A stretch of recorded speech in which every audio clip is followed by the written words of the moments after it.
Yo l'équipe, salut, bienvenue aujourd'hui pour un nouveau live. Donc aujourd'hui ça va être tout simplement la react au chapitre 1135 les gars. Oui, vous avez bien entendu le chapitre 1135 parce que tout simplement il y a eu une erreur de Manga Plus FR. Donc je crois que c'était une erreur de Glénat. Donc voilà, ils ont accès, c'est eux qui tout simplement traduisent le chapitre. Et du coup ils l'ont publié sans faire exprès sur le site officiel de One Piece. Donc voilà, le chapitre est sorti alors qu'il devait pas du tout. Donc voilà, c'est une première.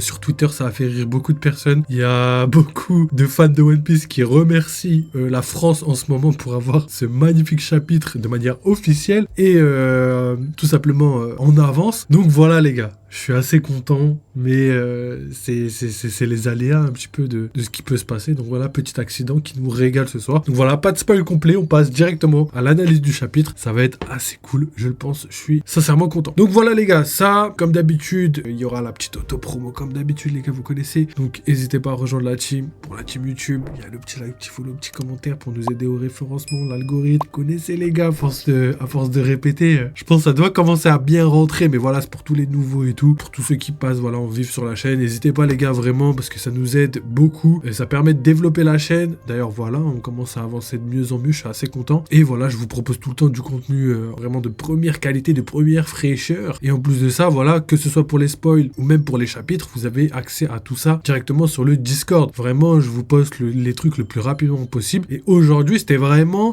les gens qui étaient sur Discord qui ont vu les chapitres. Il y a même des gens qui ont vu avant le reste du monde. C'est-à-dire, comme je vous ai dit, c'était une erreur FR, c'est-à-dire en France. C'est-à-dire que nous, on a eu accès au chapitre bien avant, tu vois. D'ailleurs, c'est grâce à un mec sur Twitter qui a répondu tout simplement à mon tweet. Et du coup, c'est comme ça que j'ai pris connaissance du bail. Et voilà, les gros leakers comme Pewpiece, Ridon, etc. étaient même pas au courant encore. Donc voilà les gars, ça pour vous dire que des fois ça sert d'être sur Twitter, sur Discord, etc., etc. Donc voilà, je pense que c'est bon pour la petite auto-promo les gars. Je pense qu'on a fait un bon gros début de live bien fat. Donc voilà, c'est parti pour les spoils 1135 de One Piece. J'espère que vous êtes bien prêts parce que je pense qu'il y a énormément de révélations. One Piece, chapitre 1135, le toast de l'amitié. C'est bizarre de l'avoir appelé comme ça, mais c'est en rapport peut-être avec tout simplement les fêtes, etc., etc. Ça s'y porte bien pour la version française, on va dire. Donc voilà, pèlerinage de Yamato, la fille du démon, 21e épisode. Je ne suis plus la même que la dernière fois. Et du coup, je pense que c'est Otama qui parle. Et je suis assez choqué parce que jamais j'aurais pensé une seule seconde que Otama puisse se battre. Et au final, c'était assez logique parce que voilà, elle a suivi l'entraînement des Kunoichi. Et du coup, bah maintenant, c'est une femme ninja. Et elle se débrouille plutôt bien.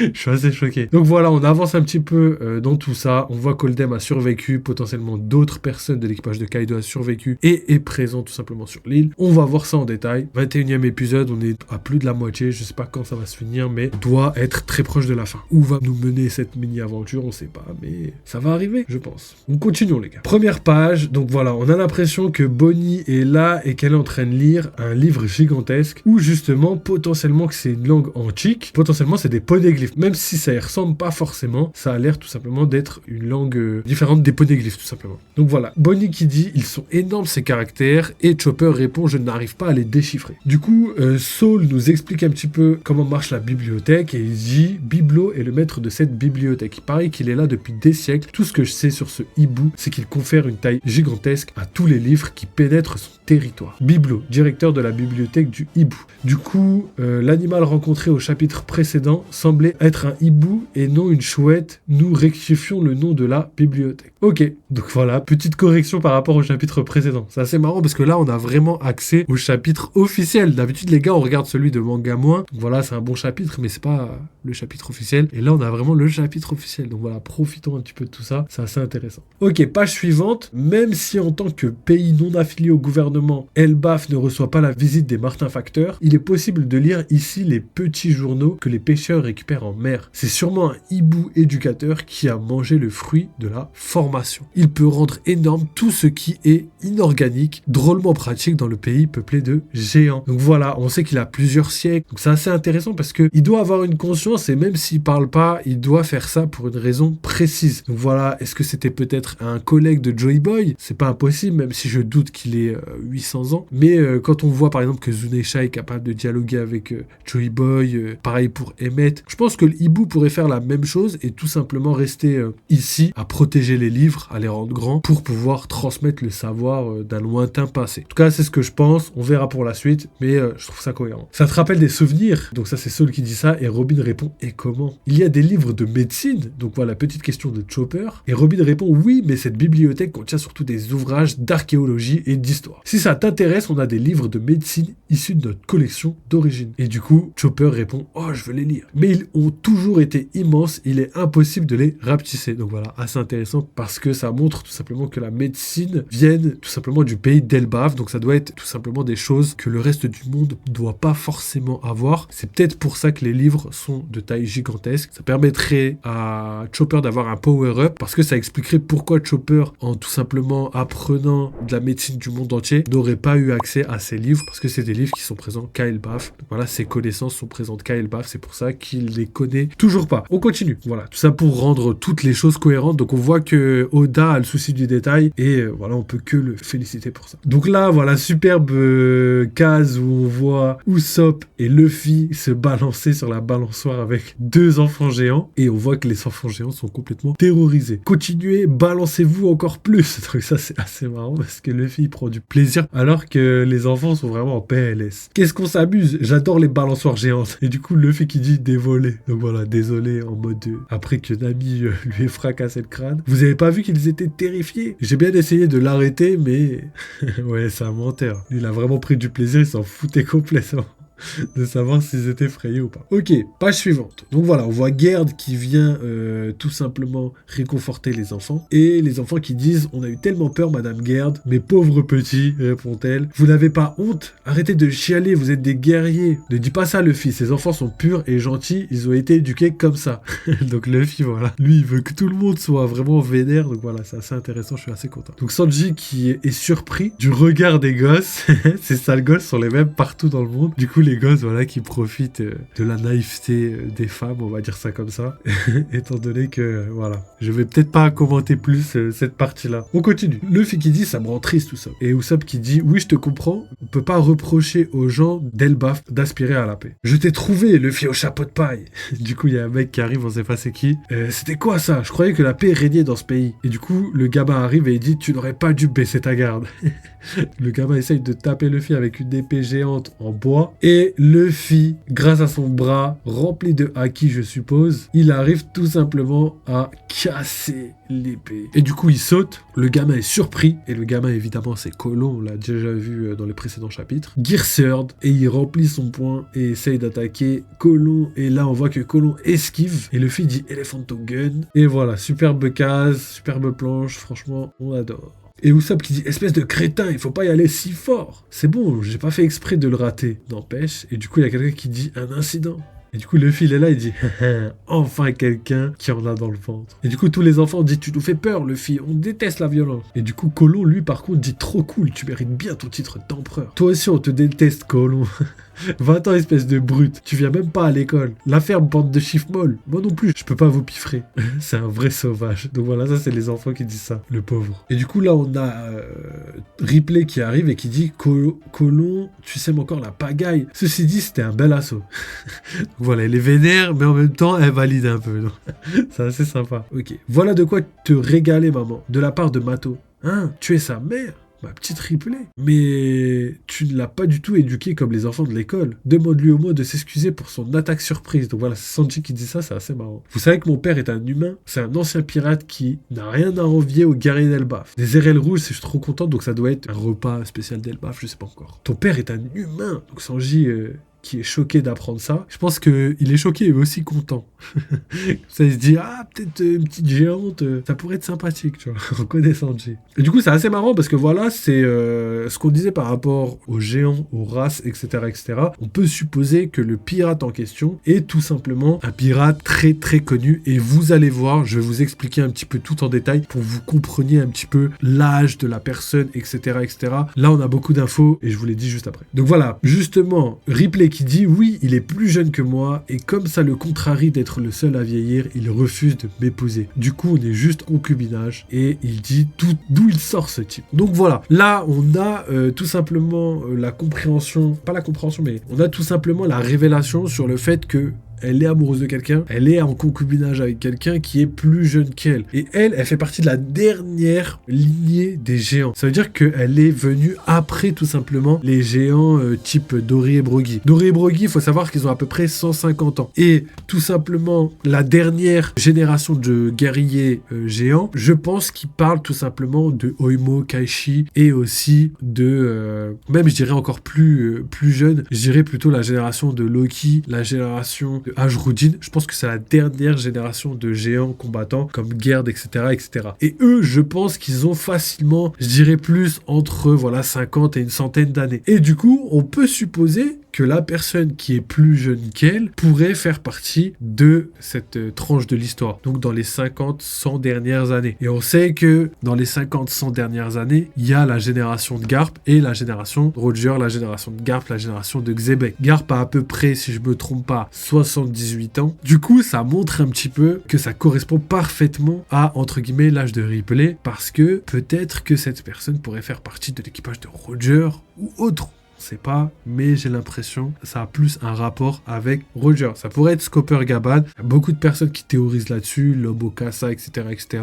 Et je suis plutôt d'accord dans le sens où, là, il y a vraiment des éléments qui rentrent là-dedans. Scooper Gaban pourrait être en couple avec Ripley et ça expliquerait tout simplement, mais vraiment tout simplement, pourquoi Gaban est sur cette île. Parce qu'en fait, c'est ça qu'il faut. Il faut une raison pour qu'il soit là. Et vu qu'il est sur cette île pour rester, entre guillemets, avec sa femme et son enfant, ça expliquerait aussi pourquoi l'enfant est très proche de Shanks et tout simplement fan, je dirais pas fan, mais en tout cas qu'il a ce petit côté guerrier avec lui. Donc voilà, c'est assez intéressant, je suis assez content parce que ça c'est des choses qui, je pense, font partie de la mise en place, de la mise en scène d'Oda et j'espère que il va tout simplement concrétiser tout ça. Par contre, ça peut être un pirate autre que Gaban. Donc voilà, j'espère sincèrement que c'est ça. J'en suis pas convaincu, mais c'est des choses qui commencent à prendre forme, même si moi mon avis sur l'homme au Casa n'est pas du tout Gaban, enfin quand je dis pas du tout, je dis pas forcément, j'ai un autre avis là-dessus, et là, tu vois, il y a des éléments qui vont dans le sens contraire de ma propre théorie, donc voilà, je suis pas biaisé par mes propres théories, j'essaye toujours d'aller vers quelque chose d'objectif, et là, les éléments font en sorte que j'ai l'impression que Gaban a des chances d'être sur cette île, même si on pourrait imaginer n'importe quel personnage de l'équipage de Roger. Donc voilà, on verra bien, mais je vous ai donné tous les éléments par rapport à tout ça. On reprend, la bibliothèque est tout aussi génial.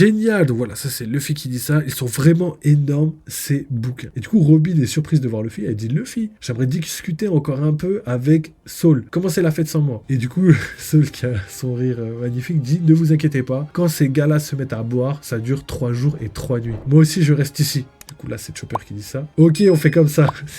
Luffy, ça le dérange pas du tout. Alors, Lilith qui dit, je m'en vais chercher une autorisation de séjour, ne vous occupez pas de moi. Et du coup, Bonnie qui dit, je l'accompagne. Putain, c'est assez marrant que Bonnie et Lilith restent ensemble, mais c'est assez logique par rapport à la direction que tout simplement les deux veulent prendre, donc rester à Elbaf, et aussi le fait que Lilith va prendre soin de son père, donc c'est quelque chose qui va sûrement la toucher et faire en sorte qu'elle soit tout simplement hyper contente d'être avec quelqu'un qui l'aide, tout simplement. Écoutez ça, j'ai découvert que cette île tout entière était un arbre d'Adam. Il produit le bois le plus solide qui soit, celui qui a permis de construire le Sunny. Donc ça, c'est Franky qui dit ça. Arbre d'Adam, effectivement, on le savait, on l'avait supposé, on a la confirmation, mais bon, avec les années, on n'en avait plus besoin. Mais voilà, là, ça y est, c'est acté. Yggdrasil est bel et bien l'arbre d'Adam. Voilà, au moins c'est quelque chose qu'on peut confirmer. Saul qui dit oui, on dit qu'il en existe quelques autres dans le monde, mais celui-ci est de loin le plus vieux. Je vais prendre le temps de l'étudier à fond. Ça c'est trop bien parce que, comme je vous disais, Elbaf, on dit tout le temps, c'est l'île de d'Usopp, mais pas du tout. Pour moi, c'est l'île des Mugiwara au total. Tous les Mugiwara ont quelque chose de vraiment de très important à faire ici. Quand je dis tous, je dis la plupart. Parce qu'il y a Robin avec Saul, les poneglyphes, tout simplement les livres d'Ohara qui ont été ramenés. Tu vois, il y a beaucoup d'informations qui là vont servir vraiment très longtemps à l'équipage, tu vois, ou même à la découverte en général. Et il y a Franky avec le bois d'Adam. Il y a Luffy pour le côté guerrier, apprentissage, tout ça. Pareil pour Usopp. Là, on a vu que Chopper avec la médecine, les livres spécial va avoir son rôle à jouer et va tout simplement avoir des power-up. Et je pense que chaque personne pourrait avoir la même chose. Comme Nami par exemple, qui par rapport à la météo très spéciale de l'île, pourrait avoir un power-up en adéquation avec la météo de l'île. Peut-être qu'elle pourrait reproduire les conditions atmosphériques, mais peut-être dans le monde pendant une courte période pour ses combats. Donc voilà, vous comprenez que là, l'île entière va faire en sorte que Les Mugiwara au total vont avoir des power-up très prochainement, je pense, mais quand je dis très prochainement, ça va être plus à la fin de l'île, parce que là, on est vraiment qu'au début, j'ai l'impression qu'on est parti pour 4 ans, hein, honnêtement. On est parti pour comme Wano Kuni. Hein. On continue. Le fait qui dit compris les amis, on se retrouve plus tard alors, j'ai trop faim, impossible d'attendre plus longtemps. Et Garde qui dit, j'aurais une faveur à vous demander, et du coup, il demande laquelle, et là, on a, je suis mort, ah ouais, cette double page, elle est légendaire. On a tout simplement Garde qui a fait des costumes pour les derniers Mugiwara qui n'avaient pas encore de tenue. Et là, c'est assez intéressant parce que là, on voit Jinbei, on voit Franky, on voit Robin et Brook qui ont vraiment des tenues vraiment.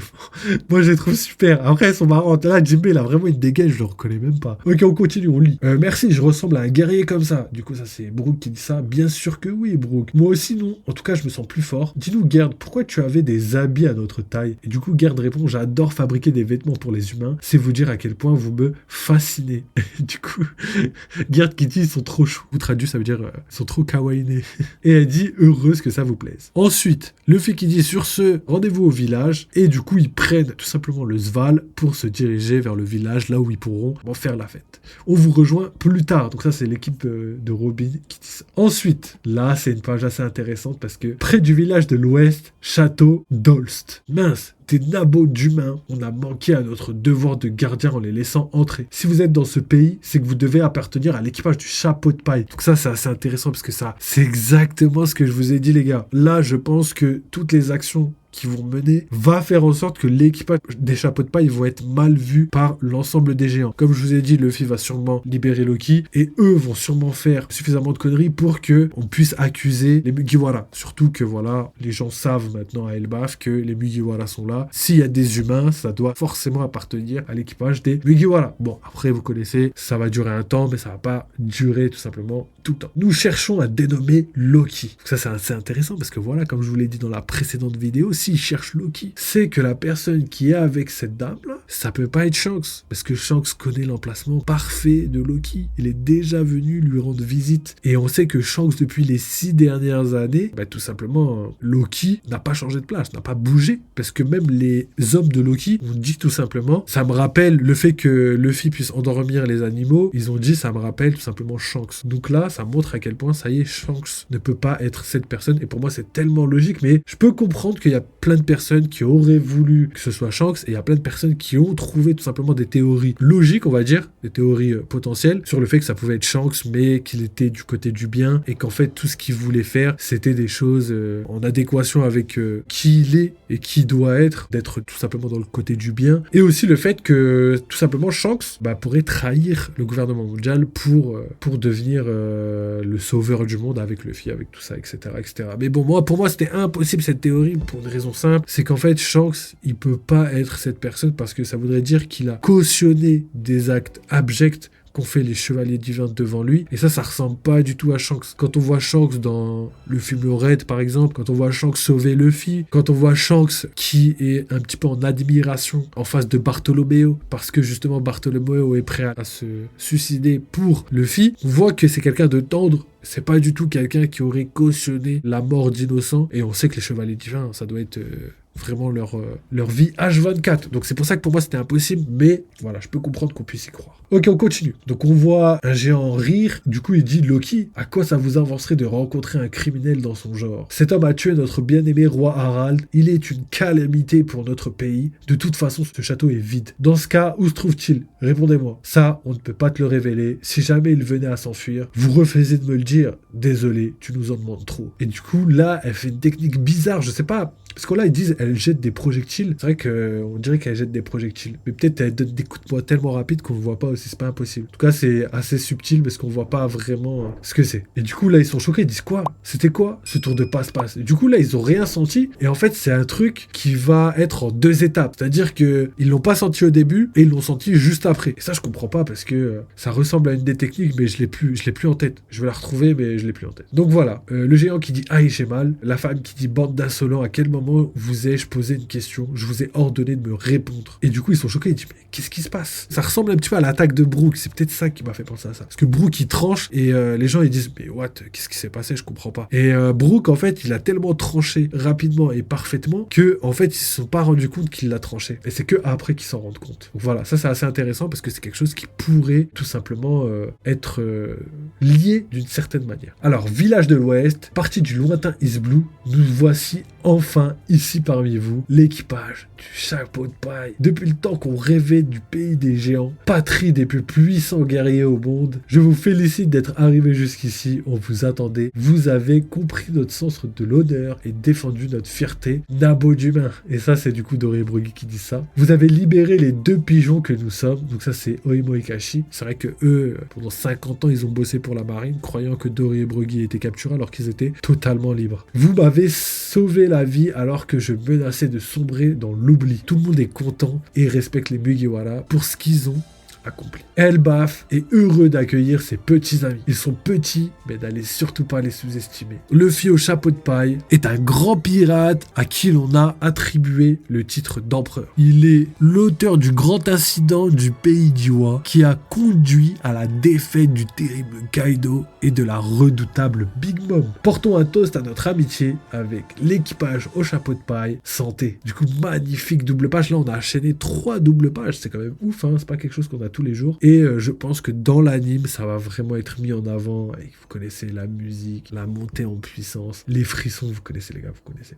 Donc voilà, dernière page du chapitre. L'ambiance est animée. On dirait que Chapeau de Paille et ses amis sont revenus. Ah, c'est toi le géant qui était retenu prisonnier sur l'archipel des Shabondi. Effectivement. Oui, mon nom est Stansen, enchanté. Quand on m'a dit que Ajrudin t'avait juré allégeance, j'y ai vu un signe du destin. Je vous revaudrai ça, merci pour tout. Donc ça, c'était dans le flashback. Donc voilà, c'était la vente d'esclaves, tout le monde s'en rappelle. Et il y a énormément de personnes qui ont été libérées, que ce soit des pirates, que ce soit des princesses. Il y avait des géants, il y avait d'autres races, il me semble. Alors, chose à savoir sur Stansen. Alors, capturé dans son sommeil, ce membre de la tribu des géants est un ami d'enfance de Ajrudin et a failli être vendu comme esclave sur l'archipel des Shabondi. La salle de vente aux enchères a cependant été détruite par l'équipage du chapeau de paille dans le cadre d'autres affaires, ce qui lui a permis d'échapper à une vie de servitude. Luffy qui dit « Je vois, je suis content que tu t'en sois sorti. Vous avez l'air de bien vous amuser. Seigneur Jarl, c'est qui ?» Du coup, Luffy dit « C'est qui ?» Il semblerait que nous ayons des invités. Le Seigneur Jarl nous a fait l'honneur de venir jusqu'au village. Jarl a la barbe en cime, héros de la tribu des géants, homme le plus âgé du monde, 408 ans. Il a 408 ans. Il a la moitié de l'âge qui s'est écoulé depuis le siècle oublié. C'est une singerie. C'est-à-dire que son père, s'il a vécu le même âge, faisait partie du siècle oublié. Donc voilà, je suis trop content parce que je savais que les géants vivaient à peu près 400 ans. C'était à peu près logique. Même s'ils vivent pas 400 ans, ils vivent à peu près entre 350 et 400 ans parce qu'on avait eu des informations par rapport à ça. Donc voilà, tout ça est confirmé, je suis assez content. Un géant aussi grand qu'une montagne.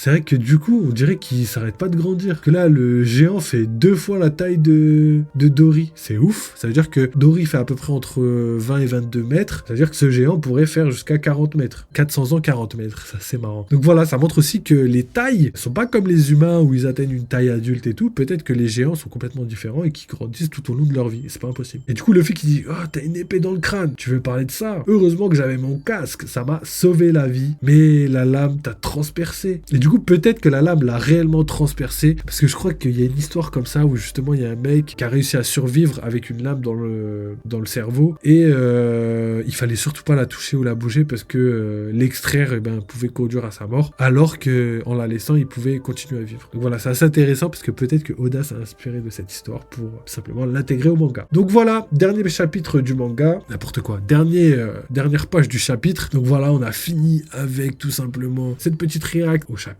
hein, et on a eu beaucoup d'informations malgré le fait qu'il n'y ait que 12 pages, si je me trompe pas. Voilà, malgré 12 pages, ce qui est un petit chapitre, on a eu quand même quelque chose de très dense. Donc voilà, on termine l'année avec ce chapitre-là, et de toute façon, il n'y a pas de chapitre jusqu'à 2025. Je pense que voilà, il y aura des petites pauses, étant donné qu'on a eu quand même beaucoup de chapitres. D'ailleurs, là, c'est pas la sortie officielle. Je pense que ce chapitre pourrait sortir la semaine prochaine, donc la semaine prochaine, ça pourrait être en 2025, et c'est peut-être pour ça qu'on n'a pas de chapitre, tout simplement. Donc ça va être le chapitre de la première semaine de 2025, donc potentiellement que la première semaine semaine, on n'aura pas de chapitre et qu'on va avoir 2 semaines. Donc voilà. Après, il y a eu pas de pause la semaine prochaine d'après les leakers, donc peut-être que les spoils seront en avance, peut-être qu'il y aura une pause du jump. Bref, on aura sûrement des informations, mais on verra bien en temps et en heure. Donc voilà les gars, j'espère que vous avez kiffé cette partie où on décortique tout simplement le chapitre de One Piece, chapitre 1135, et puis on va passer à l'analyse, et puis voilà les gars. Donc n'hésitez pas à rejoindre la team pour la team YouTube, n'hésitez pas à liker, follow, commenter pour nous aider dans l'algorithme et le référencement, n'hésitez pas voilà, à faire tout ce que vous pouvez parce que ça nous aide grandement. Merci à tous ceux qui le font, ça fait grave plaisir. Et puis comme d'habitude, hein, vive les jeux vidéo, vive One Piece, et à très bientôt. Donc voilà les gars, merci d'avoir regardé, mais c'est terminé pour cette première partie. Je vous mets la partie de juste en haut à droite, comme ça vous pouvez basculer directement. Sinon, si jamais vous voulez soutenir la chaîne comme d'habitude, le petit like, le petit follow, le petit commentaire, vous avez accès à Twitter et Discord si jamais vous voulez des infos supplémentaires ou même discuter avec la commu, n'hésitez pas les gars. Et sinon, il y a les petites souscriptions, que ce soit pour YouTube ou pour Twitch. Voilà, si vous voulez participer au développement financier les gars, n'hésitez pas, ça nous aide énormément et en plus vous avez accès à pas mal de trucs assez sympathiques. Donc voilà les gars, merci d'avoir regardé cette vidéo encore une fois. Vive les jeux vidéo, vive One Piece et à très vite.